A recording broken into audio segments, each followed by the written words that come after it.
Today on Guitar Gear 1, we're going to be reviewing the Zach Myers signature guitar from Paul Reed Smith SE line, which is their offshore manufactured guitars. We're going to compare it to an American-made Custom 24. Stick around, we'll check it out. So right away, first thing we're going to do is just take a look at this thing, because that's the first thing you're going to do. I have a buddy of mine that bought this guitar, got a price on it that, I mean, literally I kind of couldn't even believe, and it just looks amazing, and I'm gonna let that speak for itself, but I'm gonna tell you a little bit about what's going on here. So you obviously have a very flamed maple top on a mahogany back, and you have birds. There are Paul Reed Smith guitars, real Paul Reed Smith guitars, USA made ones that have dots, or those half moon inlays, whatever they call them. And this has real birds. The only catch is they're made out of plastic and not shell, and from, I don't know, with your face pressed right up against them, you can hardly tell the difference. And yeah, sure, I mean, abalone is going to throw some different colors at you, and there's some other things going on, but I don't know. I've been around guitars my whole life, and this wouldn't bother me one bit, especially at the price point. But let's tell you a little bit about what's going on at the top of this guitar. So instead of having a half-inch piece of this flame maple, they have a very thin skin on top of what I think is hard rock maple. It might be a different kind of maple, but it's maple all the same. And so maple on top of mahogany, we all know, is the classic combination, and you have that here. It is a semi-hollow design, so there is an F-hole. We got open coiled, uncovered zebra humbuckers. We have a McCarty-style tailpiece. You got a 4-control layout, typical Les Paul, single cut, whatever you like. Speed knobs. 3-way toggle, rosewood board, no binding, which is pretty typical of PRS. I'll give you a look at the front of the headstock here. It is the signature guitar of the guitar player from the band Shinedown. You probably care about that as much as I do, which is very little, but it's an awesome model. And just for the sake of telling you, my friend did pay about $550 for this guitar. So yeah, we're going to want to take a little bit more of a look at it. Let's get a look at the back.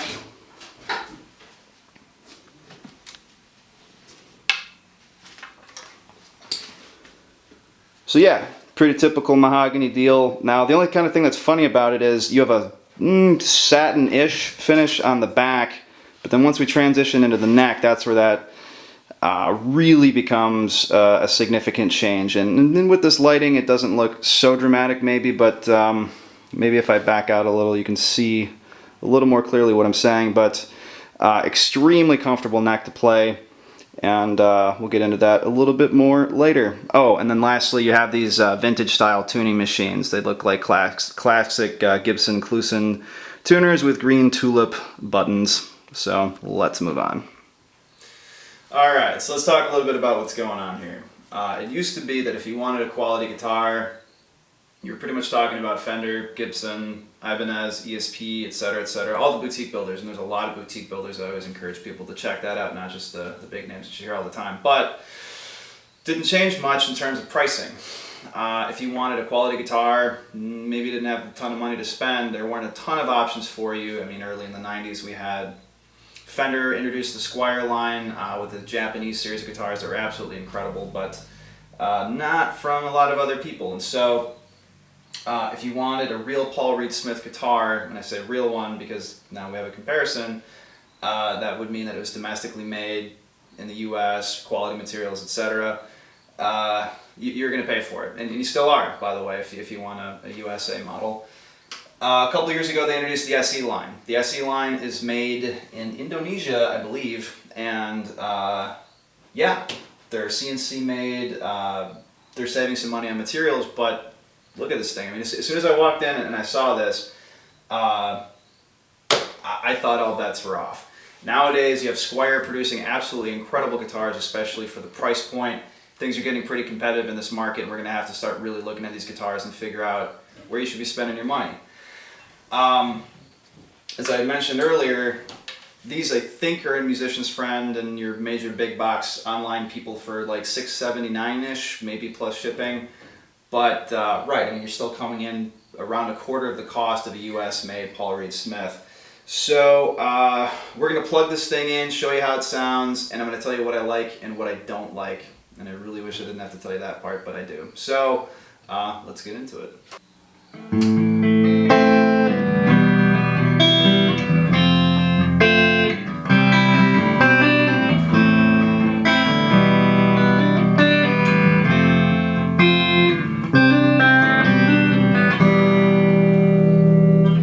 So when I first saw this guitar, I pretty much instantaneously fell in love with it. I started thinking this new day is coming where you can spend 5, 6, 7, 800 bucks on a guitar and not really have a whole lot left to be desired. And then I got it home, and I'm telling you this right now because I think there's a set of 8s on here. They might be 9s, but I'm thinking they're probably more like 8s. And yes, I usually play 10s. But I think there's tuning stability problems with this guitar that are going beyond string gauge. This is a non-locking tremolo. There is no tremolo, of course. So there's not a whole lot of variables. And so as I've spent a little bit of time with this guitar, I'm thinking this is a tuning machine deal. So right away, I'm saying this because it's possible, in my opinion, that the only thing standing between this guitar and being amazing is a set of tuners. So keep that in mind as this guitar probably goes out of tune while I'm playing. And so this is also said immediately. I stretch these strings as much as possible. I mean, yank them all out. There's nothing left to be done. So we're just going to do what we do with it. And this is a semi-hollow design, again, as we mentioned earlier. And so I think this really excels for clean work. So let's do some stuff with that. It most excels at clean work and tapping. Tapping is where this thing really kind of comes alive.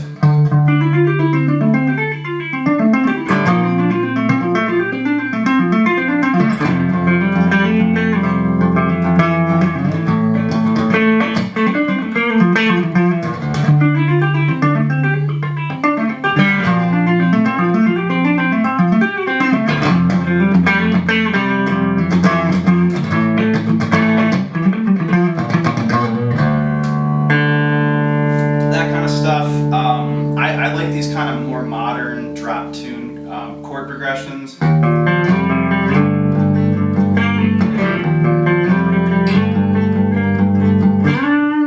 Very lively guitar, very responsive. No real complaints there. We'll put it through its paces just a little bit more.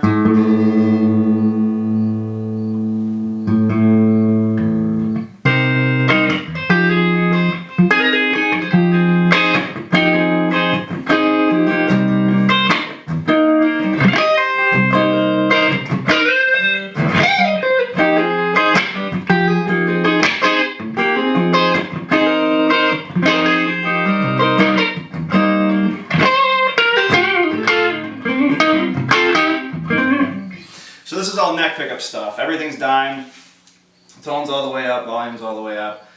And that's about as much low end as you're going to get out of it. It just doesn't have a lot of bass response, which again, I'm not 100% sure that that's the pickups or the semi-hollow design, but either way, that's about as much boom as you're going to get out of it. And just so it's said, this cabinet, these speakers, these are Celestion Vintage 30s, angle Powerball with a depth punch knob on it. I mean, usually I can get almost any guitar, single coils, whatever's in it, to sound like a bass if I want to, and this guitar just doesn't lend itself that way. So if you're doing more of a bright thing, maybe like surf stuff or whatever, this might be a great option for you, but in all fairness, I don't find this guitar to be extremely versatile, and so we're only going to get more and more and more treble heavy from here.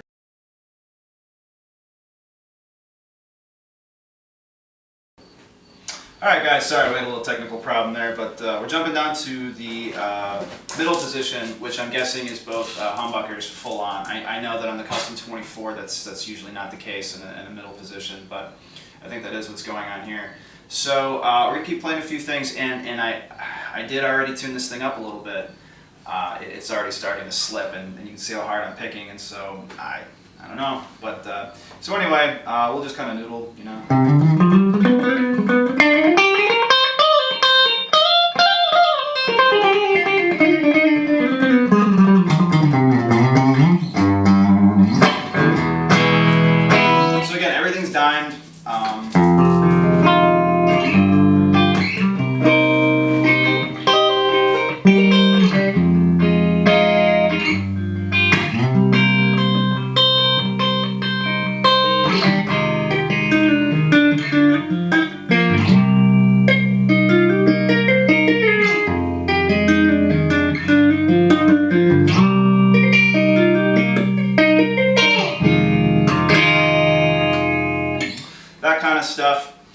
lastly, we'll just play a little bit on the bridge position, full on clean.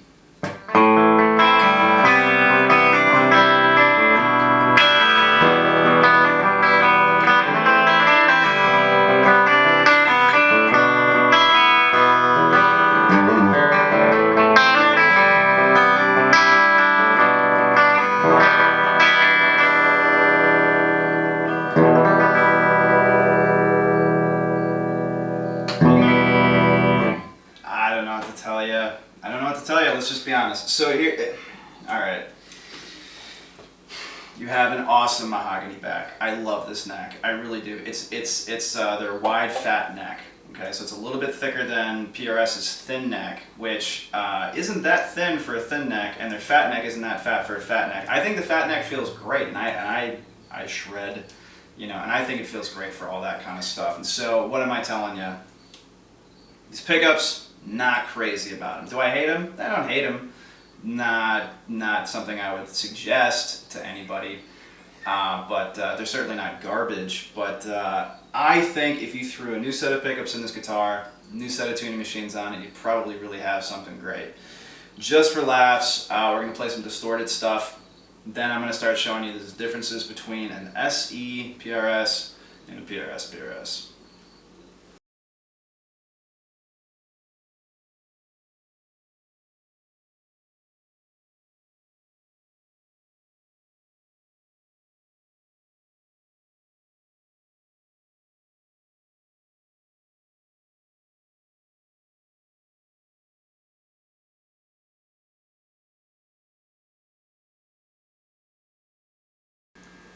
So what I'm going to do is I'm going to play this thing distorted until it goes so out of tune that I just can't stand it. So I don't know how long this is going to go. But I'm going to be on the bridge position.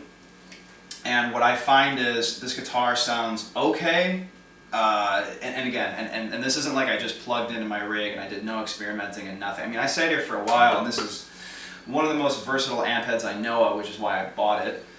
And I can't get a believable metal sound out of this. And I don't know why you would buy a semi-hollow guitar and want to do a metal thing, but like a band like Shinedown, like that's definitely a hard rock band, and so you know, you would expect this guitar to be conducive to that, and certainly there might be things that help. But the problem is, once you start palm muting, these pickups have such low output that the sound almost isn't even saturated and distorted anymore. And so I'm going to show you what I'm talking about. But so we'll just get into it.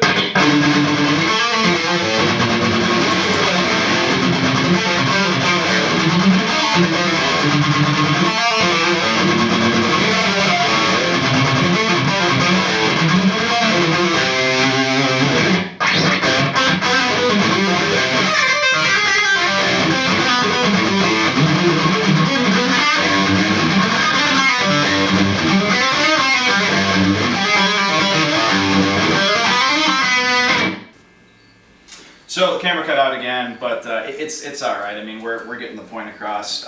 Even just in that little bit, of playing. Well, it's not too bad. We're already starting to go out of tune. But I'm gonna just really get to the point and show you what I'm talking about. So let's just do single noted stuff.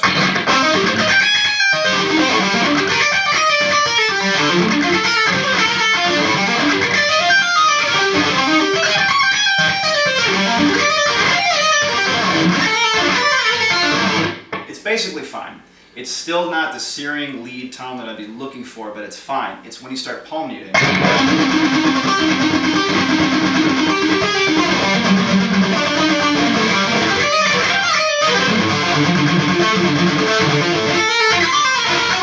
The problem is like and through the camera it might sound a little bit different, but it's almost like it's not even distorting. Which might actually not sound that bad, but considering how hard we're driving this thing, like you just can't get this thing to get mean. At least I can't figure out how to do that.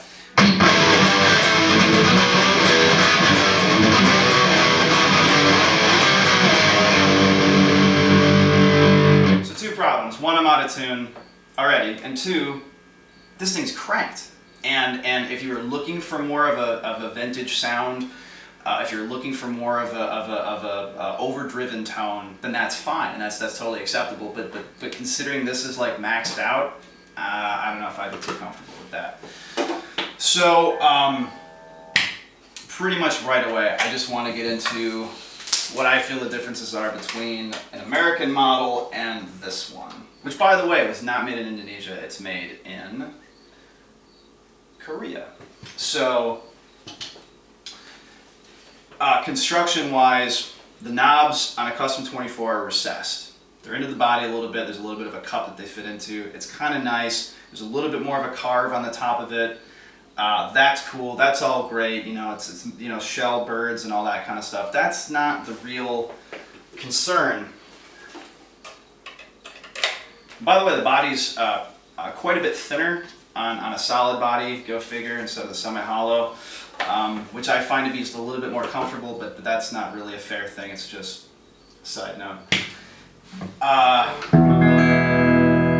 have repeatedly said that and this is a tremolo equipped guitar. I virtually cannot get a Custom 24 to go out of tune. These strings are pretty darn new. Proofs right here. They just don't go out of tune. They just don't. And so yeah, you have these low mass locking tuners. I'm sure that helps. I don't know if the trem is a factor, the saddles, whatever the heck else is going on. But I mean, you can just mercilessly, I mean, excessively, nothing you'd ever really do on stage so much.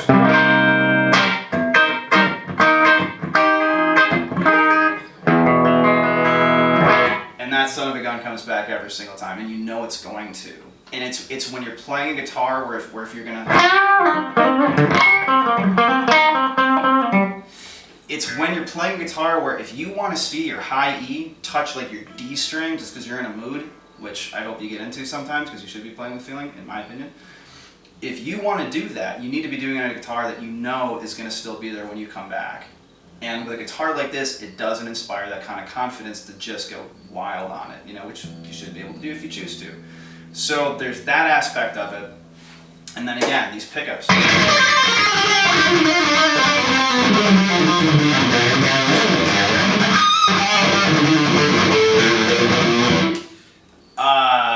They're not as hot as like my bare knuckles. I have some Seymour Duncans that are hotter, some DiMarzios that are hotter, and things like that. And these are like a very good middle ground pickup. They're not too hot and they're not too vintage sounding.